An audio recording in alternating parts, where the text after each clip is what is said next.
ശുഭരാത്രി, സുഖനിദ്ര.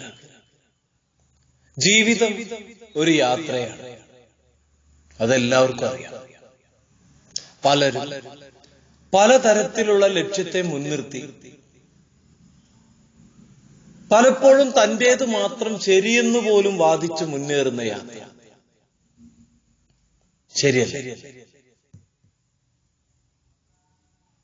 പലതരത്തിലുള്ള ലക്ഷ്യമായിരിക്കും, പക്ഷെ അപ്പോഴും മനുഷ്യൻ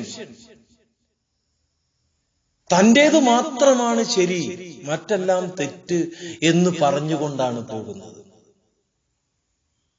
എന്റെ ഭാഗം തെറ്റാണ് എന്ന് ബോധ്യപ്പെട്ടാൽ പോലും അത് തിരുത്താൻ തയ്യാറാവാത്ത മനുഷ്യൻ. അങ്ങനെയുള്ളവര് ശരിയാണ്. നമുക്കറിയാം, സമ്പന്നനും ദരിദ്രനും, ഭരിക്കുന്നവനും ഭരിക്കപ്പെടുന്നവനും, മർദ്ദകനും ചൂഷിതനും, ഇവർ ആരും പോലും തന്റെ ദേഹനാശത്തിന് മറുകരയിൽ എത്തപ്പെടുന്നില്ല.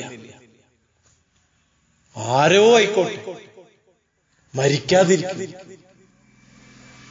ദേഹം നാശം സംഭവിക്കാതിരിക്കും. ഏത് സമ്പന്നനും ദരിദ്രനും ഭരിക്കുന്നവനും ഭരിക്കപ്പെടുന്നവനും മർദ്ദകനും ചൂഷിതനും ആരുമായിക്കോട്ടെ, മരിക്കില്ലേ? അപ്പോ നമ്മുടേത് മാത്രം ശരി എന്ന വാശി ഒഴിവാക്കിക്കൂടെ?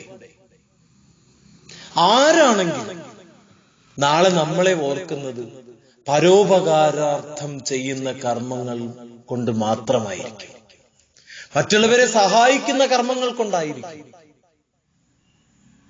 പരോപകാരാർത്ഥം ചെയ്യുന്ന കർമ്മം ഒഴിച്ച് മറ്റെല്ലാം കാലം വിസ്മരിച്ച് കളയും. കാലം വിസ്മരിച്ച് കളയും. അതുകൊണ്ട് ഉപകാരങ്ങൾ ചെയ്യും, സഹായങ്ങൾ ചെയ്യും, വാക്കുകൊണ്ടെങ്കിലും.